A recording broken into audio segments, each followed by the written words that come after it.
오늘은 추석입니다.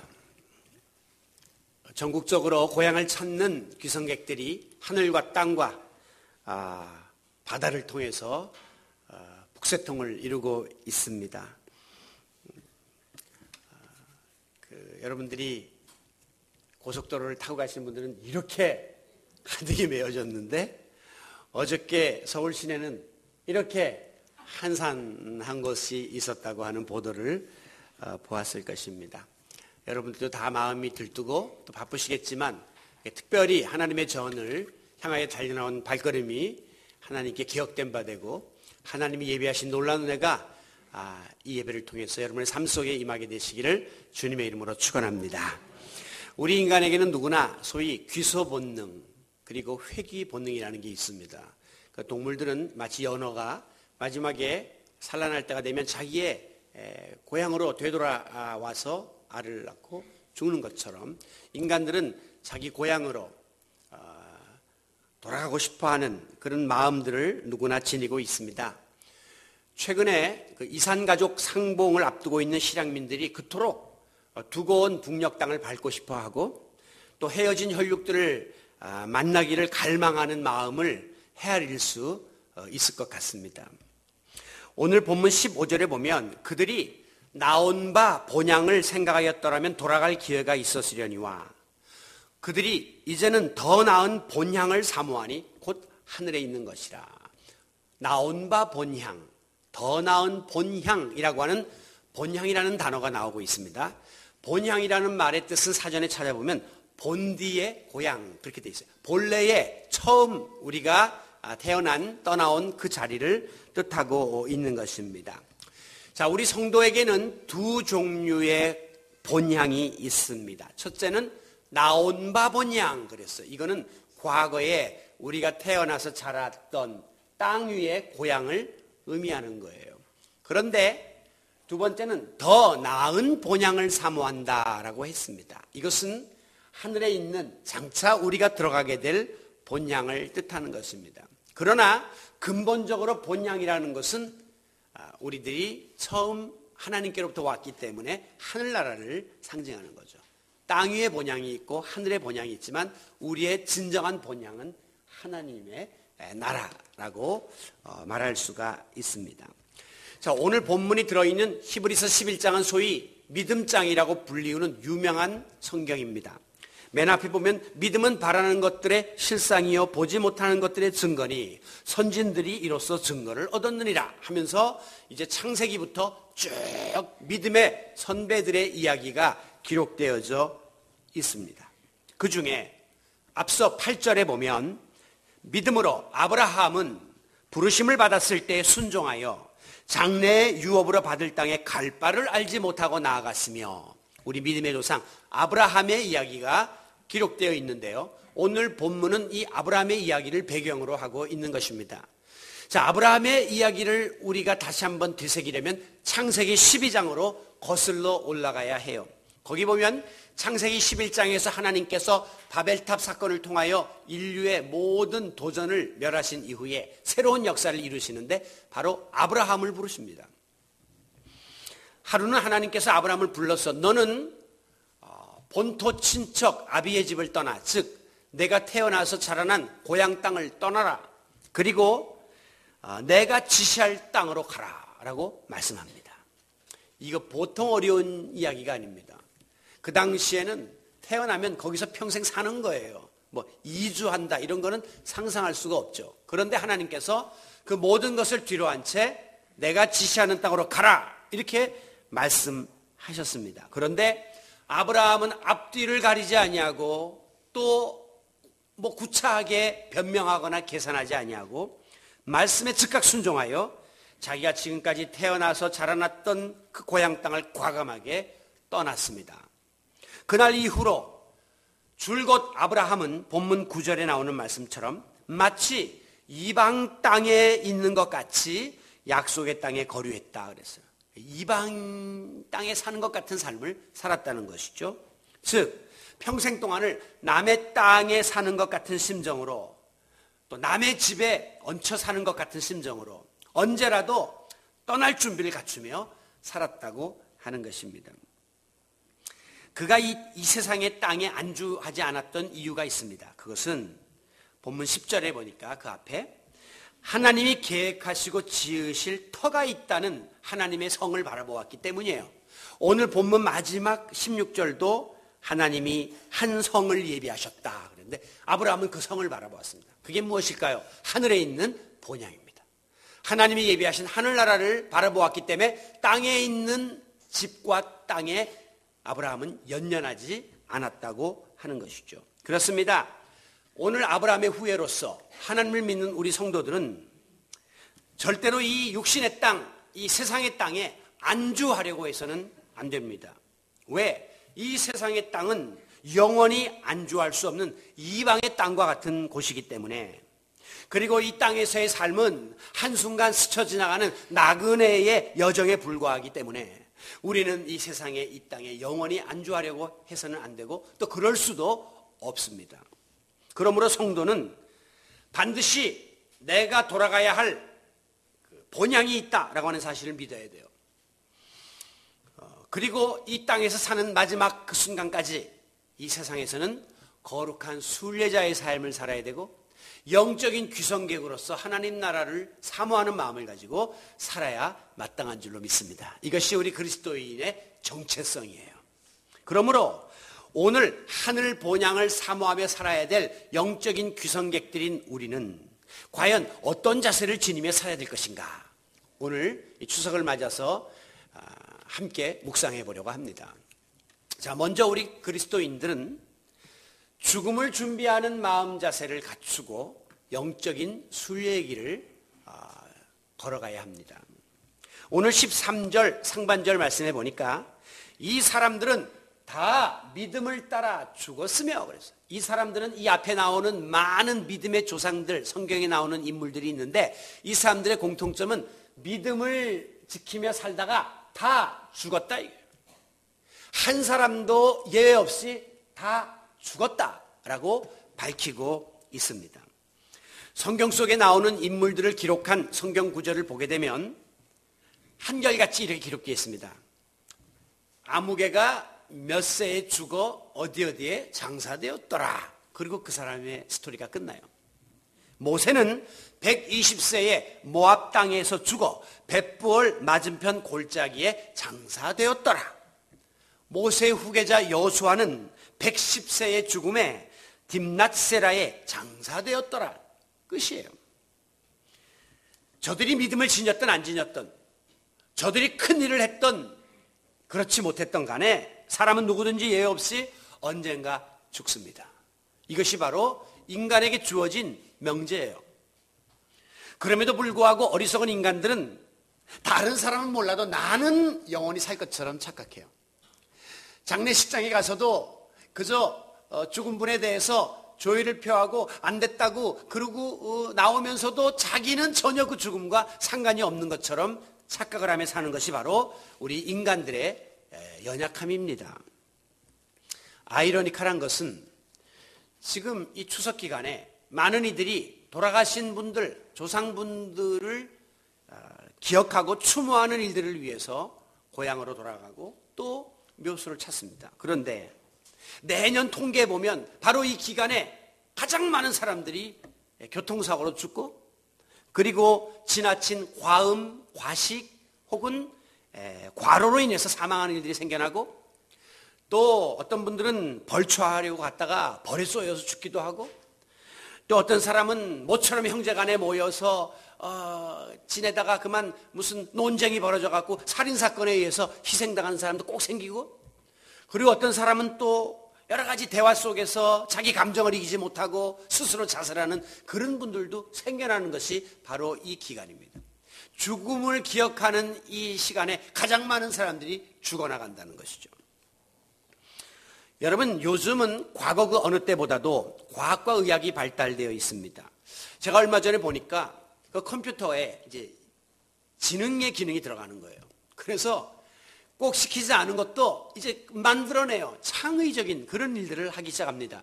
그래서 컴퓨터에게 바하의 음악을 많이 들려준 다음에, 그리고 곡을 만들게 했더니 바흐풍의 곡을 바흐 못지않게 만들어내는 거예요. 앞으로 작곡가들 굶어 죽게 생겼습니다. 그런가 하면 또 사물을 이렇게 보여주니까 컴퓨터가 이 지능의 기능을 발휘하면서 이 그림에서부터 나올 수 있는 여러 가지 모양의 추상적인 작품들을 막 만들어내는 거예요. 인간들이 과거에 했던 그 일을 기계가 다 하고 있는 이런 시대에 살고 있습니다. 화가들이 다 굶어 죽게 생겼습니다. 많은 문명의 혜택을 누리며 삽니다. 그러다 보니까 오늘 우리들이 좋은 것도 많이 섭취하고 또 질병도 사전에 예방할 수 있는 약들이 많이 생기고 그래서 100세 시대를 준비하는 이런 행복한 시대에 오늘 저와 여러분이 살아가고 있습니다. 그러나 정작 지난번에 메르스 사태에서 본 것처럼 언제 어디서 다가올지 모르는 예측 불허의 새로운 전염병에 대해서는 속수무책으로 당할 수밖에 없는 게 연약한 인간의 한계예요. 지난번 세월호 참사에서 본 것처럼 거대한 배가 뒤집혀서 우리 학생들이 죽어가는데도 전혀 손을 쓰지 못하고 그냥 바라만 보고 있을 수밖에 없었던 이런 위험에 노출될 수 있는 시대가 오늘날입니다. 과거에는 배 뒤집히면 그저 10명, 20명 죽었지만 이제는 수천 명이 죽을 수 있는 더 큰 재앙이 우리 앞에 기다리고 있음을 보여준 예고편입니다. 무엇보다도 요즘에 가장 무서운 것은 사람입니다. 지난주일도 말씀드린 것처럼 말세의 징조가 점점 나타나면서 사람들이 더 사나워지고 무정해지고 난폭해지고 그리고 절제하지 못함으로 인하여 언제 어디서 어떤 모양으로 우리가 해를 당할는지 전혀 예측할 수 없는 무서운 시대에 우리가 살고 있기 때문입니다. 죽음은 과거 그 어느 때보다도 우리 옆에 매우 가까이 와서 머뭇거리고 있어요. 서성거리고 있어요.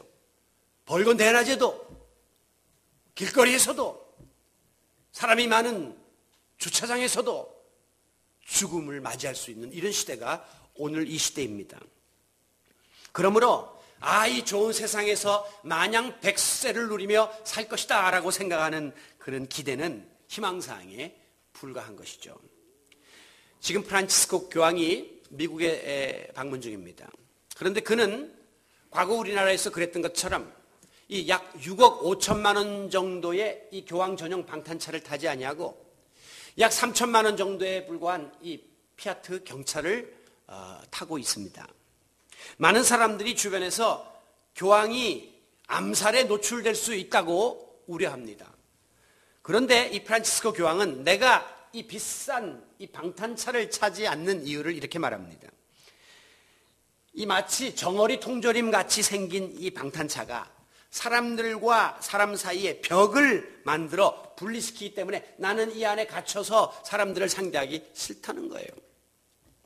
그러면서 사실 내게 무슨 일이 일어날 수 있다는 것을 나는 잘 알고 있다. 이것은 암살을 뜻하는 겁니다. 이교도들에 의해서 혹은 교황이 최근에는 마피아를 많이 비판했거든요. 그 마피아의 범죄단체에 의해서 암살당할 확률이 굉장히 높다는 것을 교황도 알고 있어요. 그런데 그는 이렇게 말했습니다. 내 나이에 잃을 것이 그리 많지를 않다. 쉽게 말하면 죽는 건데 내 이만큼 살았는데 그렇게 죽음도 그리 두렵지를 않다는 거예요. 그러면서 그 모든 일어날 수 있는 일조차도 신의 뜻에 맡기노라라고 했습니다. 참 의연한 죽음을 준비하는 마음을 갖춘 성직자의 모습입니다. 저는 저희 아버님이 말년에 이제 케냐에서 집회를 초청받았습니다. 아프리카 케냐에서 수십만의 사람들을 모아놓고 그 전도 집회가 있는데 그 강사로 청빙을 받았어요. 이제 의사가 다 건강검진 해보더니 이 몸으로는 24시간 비행기를 탈 수가 없습니다. 라고 불가 판정을 내렸습니다. 우리 가족도 아버님 옛날 일 같지 않고 지금 이런 상태에서 만약에 24시간이나 비행기를 타다가 변을 당하면 안 되니까 안 가시는 게 좋겠습니다. 다 만류했습니다. 근데 그때 아버님이 하신 말씀이 저는 지금도 귀에 쟁쟁해요. 내가 죽을 것이라면 케냐에 가다가도 죽을 수 있고 집에 앉아 자다가도 죽을 수 있다. 내 생명은 하나님에게 달린 것일진데 나는 내게 주어진 전도자의 사명을 감당하고 싶다라면서 빛을 걸어가시며 출구를 나가시던 모습이 눈에 선해요.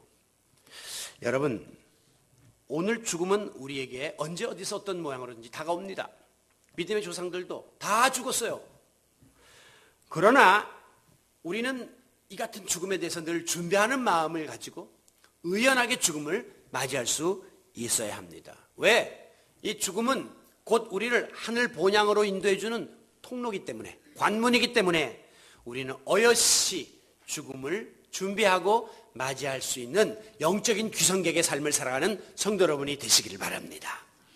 두 번째로 우리는 땅에서는 내가 나그네의 삶을 살고 있다라고 하는 사실을 잊지 말아야 해요.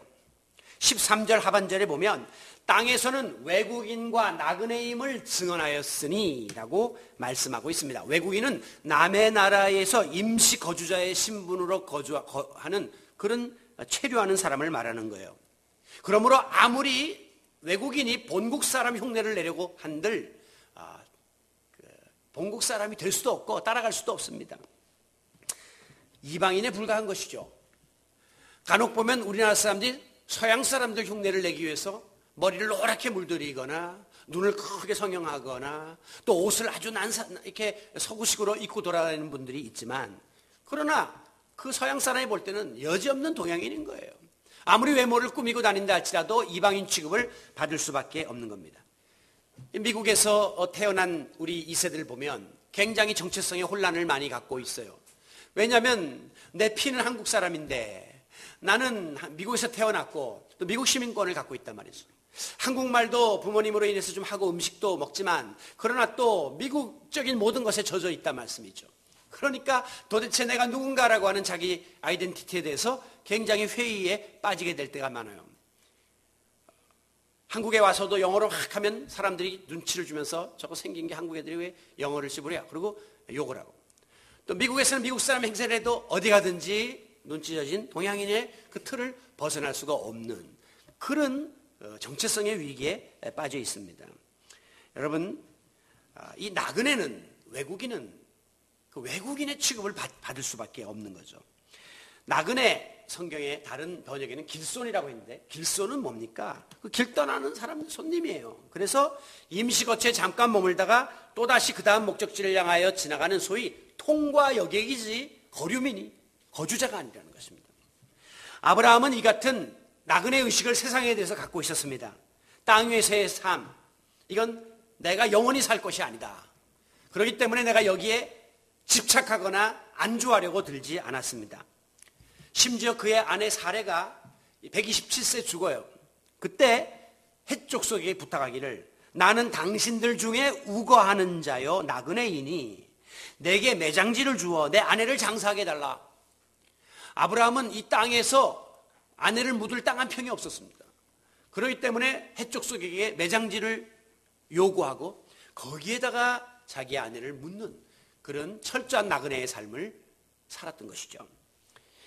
야곱도 바로에게 가서 이렇게 말합니다. 내 나그네 길의 세월이 130년이니 험악한 세월을 살았나이다. 자기 인생사를 나그네 길 130년을 살아왔다라고 고백합니다. 그런가 하면 다윗은 역대상 29장 15절에서 우리는 조상들과 같이 주님 앞에서 이방 나그네와 거류민들이라 임시 거처에 거하는 그런 족속과 같습니다. 그러므로 세상에 있는 날들이 그림자 같아서 희망이 없나이다. 그림자는 실체가 아니에요. 오늘 우리가 이 세상에서 추구하는 모든 것, 이룩한 모든 것은 그림자에 불과한 것이에요. 안개와 같은 것이에요. 그렇기 때문에 엄밀한 의미에서 우리에게는 그것이 나에게 참 소망이 될 수가 없고 희망을 가져다 주지 못한다는 거죠. 어린 시절에는 공부 열심히 해서 돈 많이 벌고 출세하면 그것이 행복인 줄 알았는데 그 자리에 올라가 보니 그것이 또한 허무한 것을 깨닫게 되는 것이죠. 그래서 인간들은 늘 마음 한구석에 허무한 인생을 느끼고 있는 것입니다. 한 번은 방랑시인 김삿갓이 큰 저택의 주인에게 갔습니다. 이리 오너라, 뉴시오. 내 지나가는 나그네인데 이 집에서 하루 유하기를 원하오. 여보시오, 여관은 저 끝에 있으니까 저기 가서 객주집에 가세요 라고 매정하게 거절합니다. 그때 김삿갓이 주인에게 묻습니다. 그대는 이 집에 몇 대째 살고 있어? 우리 집 지금 16대 손이요. 우리가 16대째 이 집에 살고 있습니다. 그러면 16대 모두가 생존하고 계시는가?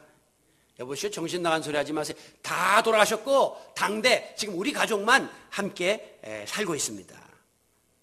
그렇다면 당신도 머지않아 떠날 신세이니 당신도 나그네, 나도 나그네, 피차 같은 처지인데 하룻밤만 묵었다 갑시다. 그랬더니 주인장이 너털 웃음을 웃으면서 들어오시오 하면서 하룻밤 묵게 자리를 제공했다고 하는 이야기예요. 여러분, 인생은 나그네의 삶입니다. 이 땅은요 마치 전셋방과 비슷한 거예요. 여러분이 아무리 지금 내 소유라고 도장 찍고 살아도 그거는 엄밀한 의미에서 전셋방이에요. 그리고 주인은 우리 하나님이십니다. 언젠가 하나님이 정해진 기한 동안 살게 한 다음에 그만 돌아와, 계약 기간이 끝났어, 방 빼, 그러면 두말 안 하고 집 비워놓고 가야 돼요. 우리 육신의 집을 이 땅에 내려놓고 하나님 앞으로 가야 되는 것이 우리 인생입니다. 유한한 존재다 하는 사실을 한순간도 잊어서는 안 됩니다. 타 지역을 여행하는 여행자들은 그렇기 때문에 항상 마음이 편치를 않아요. 여러분들도 해외여행 다녀보시면 아무리 좋은 호텔에서 맛있는 뷔페를 먹는다 할지라도 마음 한구석에 왠지 모르게 돌아가야 될 내 집이 있는 것을 느끼게 되죠. 그 순간은 좋은 것 같지만 왠지 모르게 불안하고 불편하고 이렇게 그 고독을 느끼게 됩니다. 그러나 나중에 공항에 딱 떨어지는 그 순간 이제는 또 설거지를 해야 되고 밥해야 되는구나 하는 생각은 들지만 그래도 내 베개가 있는 그곳이 내 마음을 편케 만들고 비록 그렇게 큰 집이 아니라 할지라도 내가 이 본향으로 다시 돌아왔다는 그 마음 때문에 안도감을 느끼게 되는 것이에요. 마찬가지로 우리 세상에 살면서 아무리 채워지고 누리려고 해도 여전히 불안하고 불만족스럽고 왠지 모르게 공허한 이유가 무엇입니까? 여기 내 집이 아닌 거예요.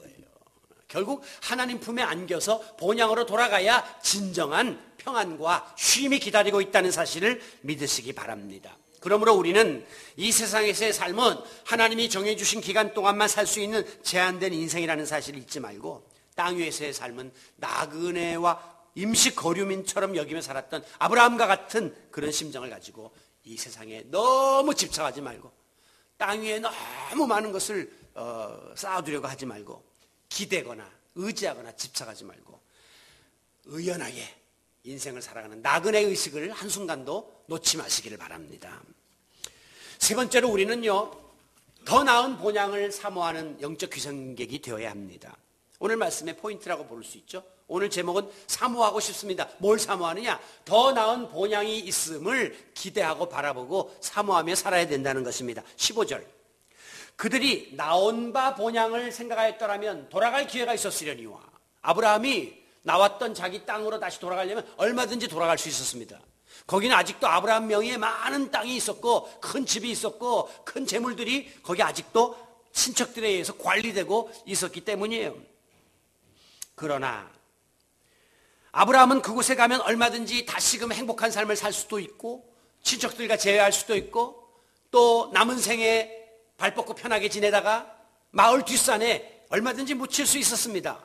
하지만 16절, 그들은 이제 더 나은 본향을 사모했다.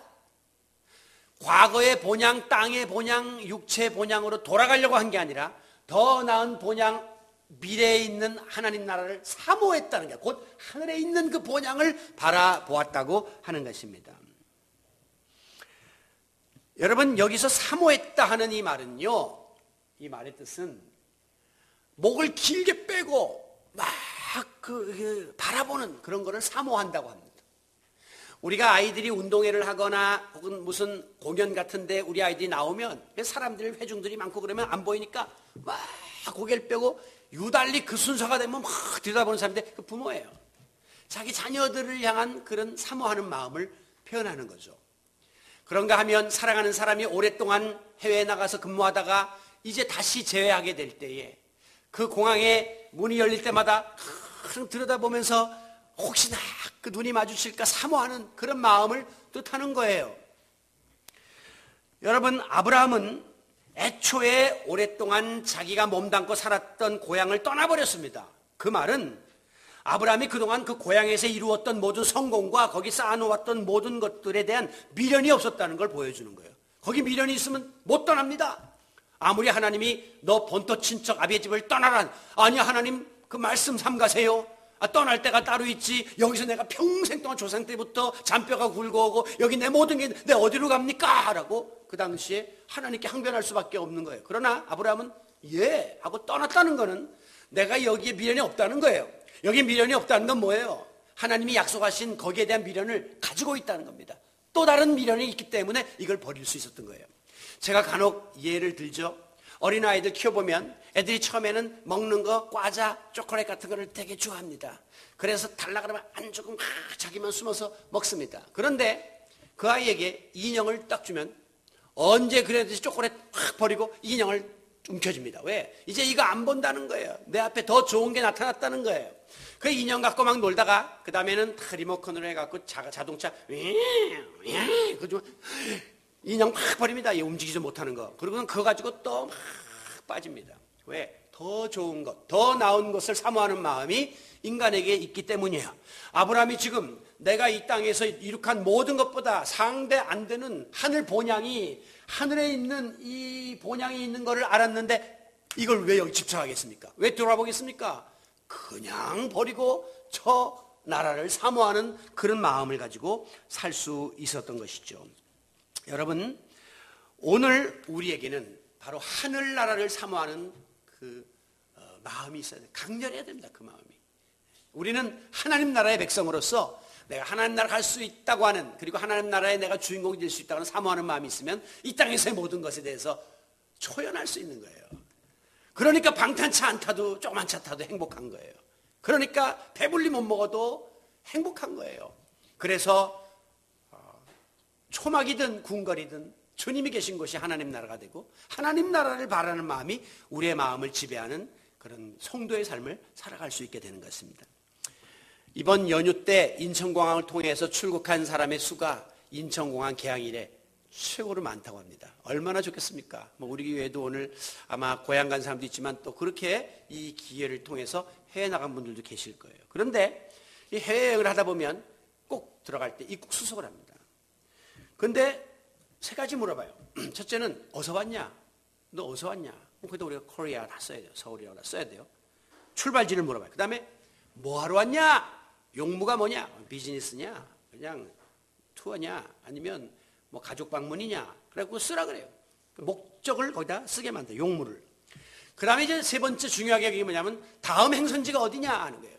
즉, 너 다시 돌아갈 거냐? 아니면 또 어디로 가느냐라고 하는 마지막 목적지를 물어봅니다. 아무리 출발지가 분명하고 용무가 확실해도 이 마지막 목적지가 불분명하면 입국이 거절됩니다. 그래서 미국 같은 나라는 때로는 너 다시 돌아가는 티켓 보여달라 그래요. 티켓 갖고 왔냐? 다시 돌아갈 거 확실하냐? 하는 것을 확인하는 것이죠. 왜 그렇습니까? 불법 체류의 가능성이 있기 때문에 그래요. 입국 허가를 받지 않고 들어온 사람은 나중에 거기서 주저앉으려고 하는 불법 체류의 가능성이 있기 때문이죠. 그래서 입국 허가증에는 꼭 거기에 명시되어 있죠. 체류 날짜가. 미국 같은 데 보면 30일, 60일. 이것도 안에 나가라 이거예요. 안 나가면 불법 체류 되는 것입니다. 여러분, 우리 이 나라는, 지금 우리가 이 땅에 사는 이 세상은 하나님이 이 임시 거주증을 내준 거예요. 한 80 살다 와라. 90 살다 와라. 그리고 여기다 내줬는데 우리가 다시 그 다음 어디 갑니까? 돌아가야 돼요. 하나님께로, 본향으로. 근데 안 가고 여기서 뻗팅기면 그 어리석은 인생이 되고 맙니다. 여기서는 버틸 곳이 아니에요. 영원히 살 수 있는 곳이 아니기 때문에 우리는 최종적인 목적지는 본향, 하나님 나라로 다시 돌아가야 된다는 사실을 잊지 마시기 바랍니다. 우리 모두 이 땅에서의 체류의 기한이 그날 끝나면 주님이 예비하신 하늘 본향이 우리에게 예비되어 있음을 믿고 오늘도 그 좋은, 더 나은 하나님 나라를 사모하며 살아가는 영적 순례자들이 되시기를 바랍니다. 자, 마지막, 그렇다면 만약에 우리가 이 세상에 대해서 나그네 의식을 가지고 더 나은 하늘 본향을 사모하며 산다면 오늘 이 시대 속에서 나의 삶의 현장에서 어떻게 살아야 되느냐? 우리의 삶의 목적과 가치관과 방식이 달라질 수밖에 없습니다. 즉, 우리가 추구하는 모든 것이 과거에는 세상적인 것이었어요. 세상 중심. 그 다음, 그러면 이제 육적인 거란 말이에요. 세상 중심이라는 거는 내가 육적으로 모든 것들을 추구하면서 여기서 먹고 자고 여기서 즐기고 여기서 사는 게 우리의 목표였어요. 그런데 이제 하늘 본향에 대한 소망이 생겼어요. 그러니까 이제는 본향 중심의 삶으로 바뀌면서 영적인 삶으로 바뀌었어요. 내가 이렇게 동물적인 삶을 세상에 살다가 끝나는 게 아니라 내가 영적인 존재로 살다가 하나님 나라에 가야 된다고 하는 나의 신앙적인 정체성이 확립되니까 이 삶이 변화를 일으키게 된 것입니다. 그래서 이제부터는 천국 시민으로서 책임과 의무를 다하고자 결단하고 또 그렇게 실천하기 위하여 힘쓰는 삶이 펼쳐지게 되는 겁니다. 이게 바로 오늘 크리스천 라이프, 저와 여러분의 성도의 삶이에요. 하늘 소망을 가진 자들의 성도의 삶은 이 땅에서 책임 있는 삶으로 연결되어야 함을 보여주는 것입니다. 그런데 우리가 육신을 입고 땅 위에 살면서 동시에 천국 시민으로서 영적인 존재로 산다는 게 얼마나 힘든지 모릅니다. 사람이 뭐 한 가지만 하는 것은 쉽지만 두 가지를 동시에, 그것도 대립되는 그런 일을 두 가지 한다는 것은 너무나 어렵고 힘든 일이에요. 그렇기 때문에 베드로전서 2장 11절에 보면 거류민과 나그네 같은 너희를 권하노니 오늘 우리에게 권면하기를 영혼을 거슬리어 싸우는 육체의 정욕을 제어하라. 오늘 하늘 소망을 가진 우리 영적 하늘 시민권자들이 이 땅에서 해야 될 일은, 이 땅에서는 거류민과 나그네 같은 삶을 사는데 영혼을 거슬러 싸우는 육체의 정욕을 다스려야 된다는 거예요. 이 세상의 삶은 한마디로 정욕적 삶입니다. 그래서 내 몸이 좋은 것, 원하는 것을 채우는 게 세상의 삶의 목표예요. 그런데 그렇게 살면 땅에서는 괜찮지만 하나님 나라의 백성은 그렇게 살면 안 되거든요. 그러니까 이 두 가지가 부딪히게 됩니다. 특별히 우리가 땅에 살면서 이 땅에다가 너무 많은 것을 투자하고 땅에다 너무 많은 것을 쌓아두고 여기에다가 내 욕망의 집을 크게 짓고 창고를 줘서 거기에 모든 것을 쌓아두려 하는 것은 굉장히 어리석은 일입니다. 예수님 말씀하시기를 땅에다가 많은 것 쌓아두면 도둑이 들어오고 좀이 먹고 그 나중에 다 없어지고 네 것이 아닌 것이 되고 만다는 거예요. 이번에 지진 같은 게 난다든가 해일이 온다든가 혹은 산불이 난다든가 얼마나 허무합니까? 내가 쌓아놓던 모든 게 한순간에 싹 없어져서 잿더미가 되고 싹 쓸려나가는 것 상상이나 해본 적이 있습니까? 세상의 것은 바로 그러한 한계를 지니고 있습니다. 그렇기 때문에 저는 이런 생각을 해요. 세상은 하나님 나라로 통과하는 다리에 불과합니다. 근데 다리 위에다가 큰 집을 짓고 다리 위에다 모든 걸 쌓아두는 사람은 굉장히 어리석은 사람이에요. 다리에는 그런 거 집 짓는 데가 아니에요. 그거는 통과할 생각을 하셔야 돼요. 그러면 궁극적으로 뭘 해야 됩니까? 오늘 내가 이 땅에서 하나님 나라의 백성으로서 인정받을 수 있는 일들을 여기서 해야 돼요. 그거는 쌓아두는 게 아니라 나누고 베풀고 섬기는 삶인 것을 깨달으셔야 합니다. 하나님 앞에 갈 때 우리 인간은 한 사람도 예외 없이 공수래 공수거 다 빈손으로 온 것처럼 갈 때는 빈손으로 가야만 합니다. 여러분, 욥도 고백하기를 내가 모태에서 적신으로 나와 싸운즉 빨가벗은 몸으로 하면서 아무것도 없는 그런 몸이 나왔는데 내가 또한 적신으로 돌아갈지니라. 마지막에 죽을 때도 벌거벗은 몸으로 뭐 안 됐으니까 수의 한 벌 입혀주지만 아무것도 못 가지고 가요. 그나마 수의에는 주머니도 없어요. 제가 목회를 하면서 제일 마음의 허무함을 느낄 때가 장례식인데 그 중에서 입관식을 하면요, 야, 세상에 부귀영화를 누리던 사람, 뭐 미모를 자랑하고 건강을 자랑하는 사람도 수분 싹 다 빠지고 다 죽는 모습은 아름다울 수가 없어요. 그리고 그 알루미늄 그 거치대 위에 덩하니 놓여 있는 그 모습 볼 때 인간은 nothing, 아무것도 아니구나 하는 것을 깨닫게 됩니다. 그 명품을 입었었으면 뭐합니까? 그 좋은 차를 타고 큰 집에 살았으면 뭐합니까? 그 알루미늄 그 판 위에다 벌거벗긴 채로 누워 있을 수밖에 없어요. 마지막에 하관식을 할 때 인간은 흙으로 왔음에 흙으로 돌아갈지니라. 그리고 흙을 퍼서 툭툭툭툭 하면 그 순간이 그렇게 허무해요. 야, 진짜 한 줌의 흙으로 다시 돌아가는 인생이구나. 여러분, 야곱이가 얼마나 복을 사모했든지 자기 형 사기쳐서 아버지 속여먹고 그리고 복을 추구했습니다. 그래서 이 땅에서 많은 복을 받았습니다. 참 치열하게 살았죠. 싸웠죠. 근데 마지막에 야곱의 종말은 아무것도 못 가지고 그냥 세상 떴습니다. 그렇게 싸우면서 아버지가 속여먹고 형하고 의상했던 그 일이 아무 의미가 없다는 거죠. 지금도 간혹 보면 재벌들이 재산 싸움을 하면서 형제간에 막 고발을 하고 서로 죽니 사니 하는 그런 것이 얼마나 허무한 일인가를 깨달아야 하는 겁니다. 모세는 출애굽의 큰 역사를 이루었던 위인이었습니다. 그런데 성경은 오늘까지 모세의 묘를 아는 자가 없더라. 어떤 사람은 묘를 크게 쓰려고 뭐 살아생전에 막 만들어 놓고 뭐 난리 치는데, 여러분 지금 아무리 큰 왕릉이 있다 한들 앞으로 또 세월이 흘러 수천의 세월이 흐르면 그것이 남아있겠습니까? 결국은 없어지고 마는 거예요. 여러분들의 묘도 없어지는 거예요. 다 그 나중에 모세의 묘도 모르는데 뭐. 여러분, 오늘 나그네 여행객의 짐은 가벼워야 합니다. 만약에 짐이 너무 많고 크면 여행에 불편이 되고 개고생을 해요. 어떤 사람 보면 그 여행 가는데 막 큰 가방을 잔뜩 들고 온 사람인데 참 불쌍해요. 왜? 가는 곳마다 짐에 끌려갖고 구경도 제대로 못하고 짐 관리하느라고 마음 졸이고 그러고 살면서 즐기지를 못해요. 여러분, 본향을 사모하는 순례자라면 나그네답게 살아야 돼요. 나그네라고 하면서도 너무 많은 것을 지니고 너무 많은 것을 쌓아두고 그걸 누리려 한다면 그게 소위 이율배반적인 모습이고 모순된 모습입니다. 간혹 가다가 그 미국의 그 홈리스 피플들, 집 없는 사람들 보면 되게 웃겨요. 그 카트 하나 어서 훔쳐갖고 그 마트에서 갖고 나와가지고 카트 위에다가 온갖 것들을 어서 주순 거 그냥 막 산더미 좀 쌓아놓고 갑니다.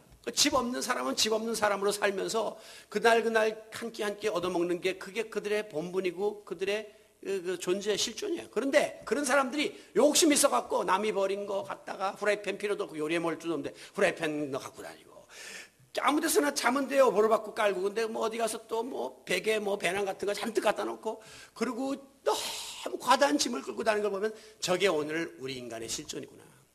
나그네의 인생이 자기 주제를 모르고 과하게 모든 거를 짊어지고 거기에 짓눌려갖고 매일 괴로움 속에 고통 가운데 살아가는 거예요. 쉼이 없어요. 즐거움이 없고 기쁨이 없어요. 여러분, 정말 우리가 보다 나은 본향을 사모하는 세상의 나그네라면 아브라함처럼 땅 위의 것 이것을 나누어야 합니다. 그것을 취하지 말라는 게 아니에요. 취하세요. 많이 버시고 많이 소유하시고 많이 가지세요. 그러나 나만을 위해서 짊어지지 마시고 나누세요. 베푸세요. 그러면 행복이 배가 되는 역사가 나타나게 될 줄로 믿습니다. C.S. 루이스라는 사람 말하기를 이 땅 위에서 가장 많이 봉사하는 사람이야말로 내세를 가장 많이 사모하는 사람이다 그랬어요. 이 땅에 많은 거 쌓아두면서 내세를 사모한다? 모순이라니까요. 내세를 사모하는 사람일수록 이 땅에서는 많이 나누고 베풀고 주님이 원하시는 그 뜻을 이루어가는 결단이 뒤따라야 하는 겁니다. 이게 바로 천국 시민권자의 삶이에요. 사랑하는 성도 여러분, 여기에 모인 우리 모두는 각자가 태어난 그리고 자라난 육신의 고향 다 다릅니다. 팔도에서 모인 분들이 여기에 모여 있어요. 그러나 우리의 공통점은 우리는 장차 들어갈 본향이 같다는 것입니다. 그렇기 때문에 우리는 주 안에서 더 나은 본향을 사모하는 동양 사람들이에요. 동양 사람들. 출신도는 다르지만 그러나 우리는 영적인 동양 사람입니다. 외국 여행을 하다가 한국 사람들 만나면 반갑잖아요. 그래서 사탕도 나눠 먹고 김밥도 나눠 먹는단 말이죠. 왜? 동양 같은 나라 사람이라는 동질감 때문에 그래요. 또 교회에서도 지내다가 또 동양 사람이 오면 더 많이 관심을 갖습니다. 아이고 해남 사람, 아이고 이 해남에서 먼 끝에 땅 끝에서 왔네. 그래가지고 청년들도 더 그냥 감싸주고 세대 차이도 다 극복하고 그리고 더 고향 사람끼리 친밀하게 지내는 것이 정상이에요. 오늘 신혜순 권사님 쓰신 컬럼을 보면 이런 내용이 나오죠. 교회 나오는 일이 그렇게 행복할 수 없다라고 고백합니다. 참 행복거리가 없는 건가 봐요. 그러면서 심지어 뭐라고 말했냐면 드림의 교회가 없었다면 난 지금 무엇에 행복을 느끼고 있을까라고 반문합니다. 신혜순 권사님 세계 일주 다 한 사람이 우리 교회에서 아마 제일 많이 세계를 다녔을 거예요. 그런데 이 교회가 없었다면 그것보다도 행복할 수가 없었을 것이다 라고 분명히 고백을 합니다. 왜 그랬습니까? 왜 교회 나오면 기쁘고 왜 여기에 성도를 만나면 그렇게 반갑고 행복감을 느낍니까? 우리에게는 동양 사람의 공통분모가 있기 때문에 우리는 동양 사람의 공감대를 우리가 소유하고 있기 때문입니다. 왜? 우리는 한 하나님 아버지를 모신 그런 가족이에요. 우리는 예수 그리스도의 한 피를 받아 나눈 형제 자매예요. 우리는 다른 사람들이 모르는 이 사랑의 천국 방언을 사용하는 우리들이에요. 제주도 사람들 무슨 말하면 어떨 때 보면 뭐 그랬어? 그럴까? 근데 몰라요, 우리나라 사람. 그러나 우리들이 사용하는 천국 방언 세상 사람 모르지만 우리는 그 놀라운 사랑의 방언들을 나누고 있는 동양민입니다. 그리고 무엇보다도 우리는 하늘 본향의 소망을 가지고 하나님 나라에 간다고 하는 같은 한 소망을 품은 주의 백성들이기 때문에 우리는 모이면 기쁘고 감사하고 행복할 수밖에 없는 것이죠. 그러므로 우리 드림의 교회는 이 더 나은 본향을 사모하는 나그네 인생들이 일주일 동안 여기저기 흩어져 살다가 서로 그립고 보고 싶고 또 위로받고 싶어서 이 동양 사람들이 여기 모이는 영혼의 안식처가 되어야 마땅할 줄로 믿습니다. 우리나라에 제3국 사람들이 많이 오면서 자기 나라 사람끼리 모이는 커뮤니티가 많아져요. 보면은 뭐 중국 사람들은 대림동에 어디에 많아지고 파키스탄 사람끼리 모여서 자기들 음식 먹고 필리핀 사람들 모여서 일주일 동안 고생하고 공장에서 힘들게 지내지만 그냥 거기에 휴일을 하루 모여서 회포를 푸는 그게 그들에게는 유일한 소망이에요. 오늘 우리는 세상 각처에서 살다가 하나님 전에 나와서 같은 소망을 가진 자들이 그 소망을 확인하고 그 소망을 위해서 힘들지만 열심히 삽시다 격려하고 위로하면서 더불어가는 아름다운 공동 운명체인 이 드림의 교회, 우리의 영혼의 안식처가 되어서 하나님 나라 들어가는 그날까지 서로 사랑하고 귀히 여기고 위로하고 격려하고 땡겨주고 밀어주면서 동양 사람들의 그 사명, 책임을 다 감당하는 우리 모두가 될 수 있기를 바랍니다. 말씀을 맺습니다. 이제 머지않은 어느 날 고달팠던 땅 위에서의 순례의 길은 끝나게 됩니다. 우리 모두는 그날 나그네로서의 타향살이의 종지부를 찍습니다. 그리고 끝나는 게 아니라 마침표가 아니라 쉼표, 쉬고 그 다음에 어디로 가요? 하나님이 예비하신 하늘 본향을 향해서 다시금 돌아가게 될 것입니다. 거기가 진짜 우리가 온 그 고향이에요. 본향이에요. 우리 모두 그날까지 늘 죽음을 준비하는 마음의 자세를 가지고 땅 위에서의 삶은 나그네의 삶에 불과하다는 사실을 잊지 말고 날마다 더 나은 하늘 본향을 사모하며 세상에서 살면서도 천국 백성답게 살아가는 영적인 귀성객, 거룩한 순례자들이 다 되시기를 장차 우리가 들어갈 그 본향에서 두 팔 벌려 우리를 맞이해 주실 예수 그리스도의 이름으로 축원합니다.